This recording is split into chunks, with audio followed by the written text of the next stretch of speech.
एला का वो शहर जहां बनी इसराइल की ये कौम आबाद थी, कुदरत के हसीन नजारों और अल्लाह की बेपनाह रहमतों का मरकज था।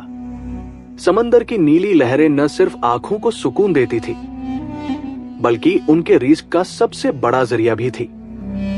अल्लाह ने उन्हें हर उस चीज से नवाजा था जिसकी एक इंसान ख्वाहिश कर सकता है। उन्हें दुश्मनों के खौफ से आजाद किया, इज्जत दी और उनकी हर मुश्किल में अपनी मदद का एहसास दिलाया। अक्सर हम सोचते हैं कि अगर इंसान को सब कुछ मिल जाए, सुकून, सुरक्षा और भरपूर रिज़्क, तो क्या वो खुदा का सबसे वफादार बंदा नहीं बन जाएगा? क्या कमी और तंगी ही गुनाह की असल वजह होती है? लेकिन हकीकत इसके बिल्कुल उलट है। एला के उस किनारे पर बसी कौम के पास किसी चीज की कमी नहीं थी। यहाँ संघर्ष बाहरी दुनिया से नहीं, बल्कि उनके अपने भीतर से था। एक तरफ खुदा की वह रहमत थी जो उन्हें बिन मांगे दे रही थी, और दूसरी तरफ इंसान का वो नफ्स था जिसे हर नियम अब एक बोझ लगने लगा था। इतिहास गवाह है कि जब इंसान के पास जरूरत से ज्यादा आ जाता है, तो वो शुक्र करने के बजाय अपनी सहूलियत तलाशने लगता है। उन लोगों के दिलों में एक पुरानी बीमारी पल रही थी, अल्लाह के नियमों को अपनी सुविधा के तराजू में तोलना। वे अल्लाह को जानते तो थे, पर उसे पहचानते नहीं थे। उनका घमंड ही उनके पतन की शुरुआत बना। जब इंसान खुद को बहुत खास समझने लगता है, तो उसे लगने लगता है कि कायनात के कायदे कानून उस पर लागू नहीं होते। वे जुबान से तो वफादारी का दावा करते थे, लेकिन उनके इरादों में चालाकी घर कर चुकी थी। वे उस खतरनाक मोड़ पर खड़े थे जहां इंसान सोचता है कि अगर मैं थोड़ा सा रास्ता घुमा दूं, तो खुदा तो मेहरबान है, वो माफ कर ही देगा। एला की वो शांत शाम इसी खामोश बगावत की गवाह थी, जो एक ऐसे इम्तिहान की तरफ बढ़ रही थी जिसने पूरी कौम का हुलिया ही बदल दिया। जब इंसान अपनी नेमतों को अपनी काबिलियत समझने लगता है, तभी उसकी आजमाइश का वक्त शुरू होता है। अल्लाह ने इस कौम के सामने पहाड़ हटाने या समंदर सुखाने जैसा कोई नामुमकिन काम नहीं रखा, बल्कि उनके सब्र को परखने के लिए एक छोटा सा नियम बनाया। हुक्म हुआ कि हफ्ते यानी सब्त, सैटरडे का दिन सिर्फ इबादत के लिए होगा।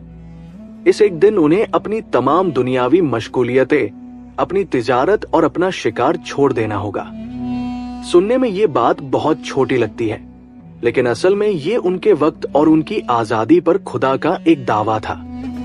अक्सर हम सवाल करते हैं कि खुदा को हमारी इबादत की जरूरत ही क्या है, या फिर क्यों कुछ छोटे छोटे कामों को इतना बड़ा इम्तिहान बना दिया जाता है। असल में खुदा को हमारी इबादत की जरूरत नहीं, बल्कि ये नियम हमें ये सिखाने के लिए होते हैं कि क्या हम अपनी मर्जी को खुदा की मर्जी के आगे झुका सकते हैं या नहीं। एला के बाजारों में जब इस पाबंदी की खबर फैली, तो दो तरह की आवाजें सुनाई देने लगी। एक तरफ वे लोग थे जिन्होंने कहा कि अल्लाह के लिए एक दिन रुकना कोई बड़ी बात नहीं, लेकिन दूसरी तरफ कुछ ऐसे भी थे जिनके चेहरों पर एक अजीब सी बेचैनी थी। उन्हें ये एक दिन की इबादत सुकून नहीं, बल्कि मुनाफे के रास्ते में एक रुकावट नजर आने लगी। यहीं से इंसान के अंदर का असली टकराव शुरू होता है। एक तरफ रूह की आवाज थी जो रुकने को कह रही थी, और दूसरी तरफ दुनिया का वो लालच जो कह रहा था कि अगर एक दिन भी काम रुका तो तुम पीछे रह जाओगे। वे लोग खुद को खुदा का पसंदीदा तो कहते थे, लेकिन जैसे ही उनकी निजी सुख सुविधाओं पर बात आई, उनका ईमान डगमगाने लगा। ये आज के इंसान की भी हकीकत है। हम खुदा के करीब तो रहना चाहते हैं, लेकिन अपनी शर्तों पर। हम चाहते हैं कि सारी रहमतें हमारी हों, लेकिन जब खुदा हमसे हमारा थोड़ा सा वक्त या हमारी किसी पसंदीदा चीज की कुर्बानी मांगता है, तो हम बहाने तलाशने लगते हैं। एला की उस कौम के लिए वो शनिवार सिर्फ एक कैलेंडर की तारीख नहीं थी, बल्कि उनकी रूह की गहराइयों को नापने वाला एक तराजू था। वे इस बात से बेखबर थे कि ये छोटी सी पाबंदी उनके अंदर छिपे हुए लालच के राज खोलने वाली थी। इम्तिहान जब आता है, तो वो अपने साथ उन तमाम चीजों का लालच लेकर आता है जिन्हें छोड़ना सबसे मुश्किल होता है। एला के समंदर पर जब वो हफ्ता आया, तो एक ऐसा मंजर दिखा जो पहले कभी किसी ने नहीं देखा था। जिस दिन शिकार की सख्त मनाही थी, उसी दिन समंदर के पानी में जैसे उबाल आ गया। हजारों लाखों मछलियां, ताजी और मोटी, खुद चलकर किनारे तक उमड़ आई। वे पानी की सतह पर इस तरह उछल रही थी जैसे खुद को इंसानों के सामने पेश कर रही हों। ऐसा लगता था जैसे समंदर की लहरें पुकार पुकार कर कह रही हों, आओ और इस खजाने को लूट लो। यहां इंसान की अक्ल और उसके ईमान के बीच एक भयानक युद्ध छिड़ गया। अजीब बात यह थी कि बाकी के 6 दिन समंदर बिल्कुल खामोश रहता था। जाल खाली आते थे और मछलियां गहरे पानी में छिपी रहती थी। लेकिन जैसे ही इबादत का वह मुकद्दस दिन आता, मछलियां किनारों पर नाचने लगती। ये कोई इत्तेफाक नहीं था, बल्कि अल्लाह की तरफ से सीधा सवाल था कि क्या तुम मेरे वादे पर यकीन रखते हो या सामने तैरते हुए इस मुनाफे को ही अपनी कामयाबी समझते हो। इंसान का नफ्स बहुत चालाक होता है। उस कौम के लोगों के दिलों में एक हलचल मच गई। वे समंदर के किनारे खड़े होकर उन मछलियों को देखते और फिर अपनी खाली जेबों और भूख को। उनके भीतर से एक आवाज आती, ये तो सीधे सीधे हमारा नुकसान है। हम इबादत में वक्त गुजार रहे हैं और दौलत हमारे सामने से तैरकर वापस जा रही है। जब इंसान इबादत को सिर्फ एक रस्म मान लेता है और खुदा से उसका गहरा रिश्ता नहीं होता, तो उसे खुदा का हर इम्तिहान एक बोझ लगने लगता है। वे भूल गए कि जो खुदा मछलियों को किनारे तक ला सकता है, वो उन्हें पूरे हफ्ते रिस्क देने की भी ताकत रखता है। लेकिन उनकी नजरें सिर्फ उन चमकती हुई मछलियों पर टिकी थी, उस ताकत पर नहीं जिसने समंदर को ये हुक्म दिया था। लालच ने उनकी आंखों पर पर्दा डालना शुरू कर दिया था और यहीं से उस भयानक साजिश की बुनियाद पड़ी जिसे उन्होंने अक्लमंदी का नाम दिया। जब इंसान का दिल लालच से भर जाता है तो उसकी अक्ल उसे सीधे गुनाह की तरफ नहीं ले जाती, बल्कि वह उसे हीलासाजी यानी चालाकी के रास्ते दिखाती है। एला की उस कौम ने भी यही किया। उन्होंने खुदा के हुक्म को सीधे तौर पर तोड़ने की हिम्मत तो नहीं की, लेकिन उस हुक्म के इर्द गिर्द अपनी सहूलियत का एक रास्ता निकालना शुरू कर दिया। शहर की गलियों में दबी आवाजों में मशवरे होने लगे। उनके दिमागों में शैतान ने एक ऐसी चाल डाली जिसे उन्होंने अपनी अक्लमंदी समझ लिया।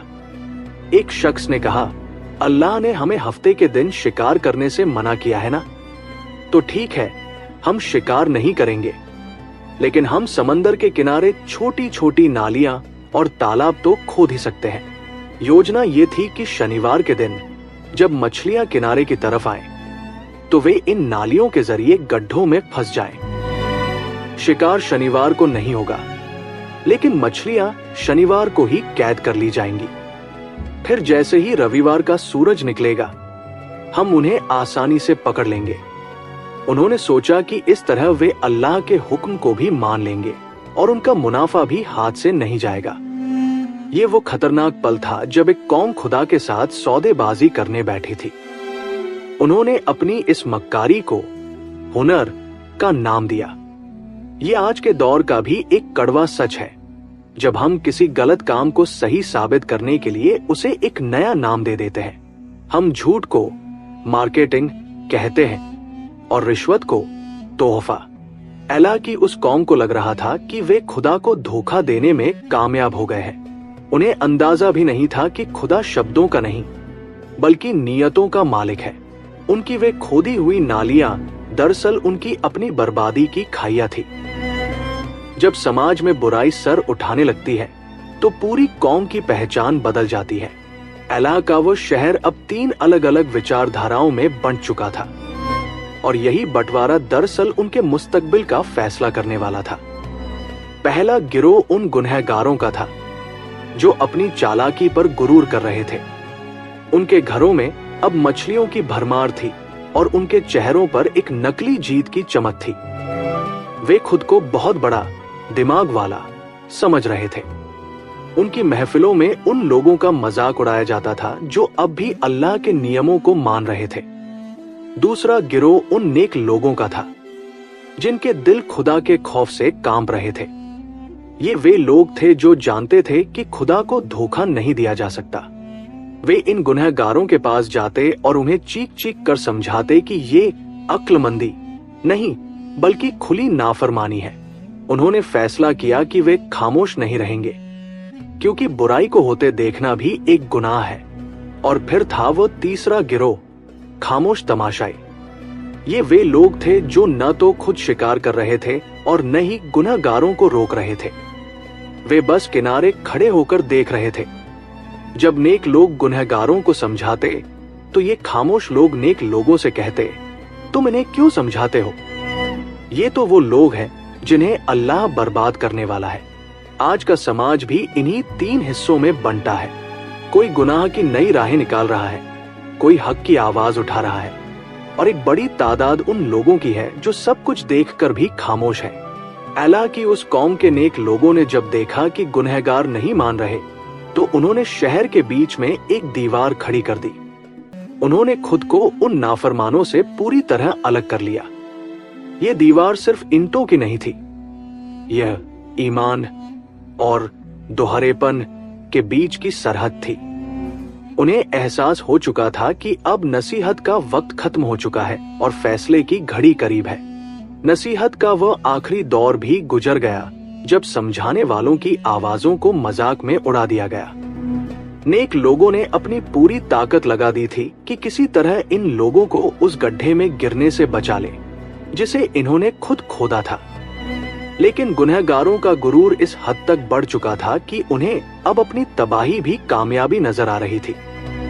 जब नेक लोगों ने उनसे आखिरी बार कहा कि डर जाओ उस खुदा से जो दिल के भेदों को जानता है, तो उन नौजवानों और व्यापारियों ने हंसकर जवाब दिया, देखो हम तो मछलियां भी खा रहे हैं और हम पर कोई मुसीबत भी नहीं आई, बल्कि हमारी तो तरक्की हो गई है। यही वह जगह है जहां इंसान की अक्ल उसे सबसे बड़ा धोखा देती है। जब गुनाह के बाद भी फौरन पकड़ नहीं होती, तो इंसान को लगता है कि शायद खुदा देख नहीं रहा। वह भूल जाता है कि खुदा की दी हुई ढील दरअसल उसकी पकड़ का ही एक हिस्सा होती है। शहर के बीचों बीच जो दीवार खड़ी की गई थी, वो अब 2 अलग दुनियाओं की सरहद बन चुकी थी। एक तरफ वो लोग थे जो अल्लाह के खौफ से रातों को रो रहे थे, और दूसरी तरफ वो लोग थे जो हराम कमाई से हासिल की गई मछलियों की दावतें उड़ा रहे थे। एक शाम ऐसी आई जब सूरज डूबा तो फिजा में एक अजीब सा भारीपन और खामोशी थी। परिंदे वक्त से पहले अपने घोंसलों में लौट गए और समंदर की लहरों ने जैसे शोर मचाना बंद कर दिया। नेक लोगों ने अपने हिस्से के शहर के दरवाजे बंद कर लिए, क्योंकि उन्हें महसूस हो गया था कि अब बात नसीहतों से निकलकर फैसले तक पहुंच गई है। गुनहगारों की बस्तियों से उस रात कहकहों और संगीत की आवाजें आ रही थी। वे अपनी चालाकी का जश्न मना रहे थे, इस बात से बेखबर कि उनकी ये आखिरी रात थी जब वे इंसानी शक्ल में जमीन पर सो रहे थे। अल्लाह की गलियों में सन्नाटा छा गया और वह रात अपनी आगोश में एक ऐसा अजाब लेकर आई जिसने तारीख का रुख बदल दिया। वो रात अल्लाह के शहर पर किसी आम रात की तरह नहीं उतरी थी। चारों तरफ एक ऐसी खामोशी थी जो रूह को कंपा दे। न तो कोई तूफान आया, न आसमान से बिजलियां गिरी और न ही जमीन फटी। अल्लाह का फैसला बहुत खामोशी से उतरा। जब वो गुनहगार कौम गहरी नींद में सो रही थी, तब कुदरत उनके वजूद के साथ एक ऐसा इंसाफ कर रही थी जिसकी मिसाल तारीख में नहीं मिलती। जो लोग कल तक अपनी चालाकी पर इतरा रहे थे, उनकी इंसानी फितरत और शक्ल धीरे धीरे बदलने लगी। अंधेरे के साए में उनके चेहरे बिगड़ने लगे। उनकी उंगलियां लंबी और पंजों जैसी हो गई और पूरे बदन पर घने बाल उग आए। देखते ही देखते वो पूरी कौम जो खुद को सबसे अक्लमंद समझती थी, इंसानी पहचान खो बैठी। उनकी चीखें अब लफ्ज नहीं रहीं, बल्कि जानवरों जैसी आवाजों में बदल गई। यह अल्लाह का वो अजाब था जिसने उनकी रूह की गंदगी को उनके चेहरों पर जाहिर कर दिया था।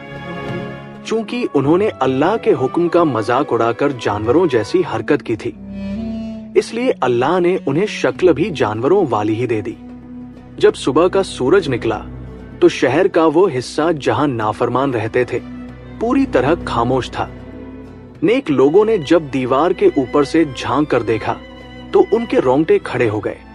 नीचे गलियों और छतों पर इंसान नहीं, बल्कि हजारों बंदर घूम रहे थे।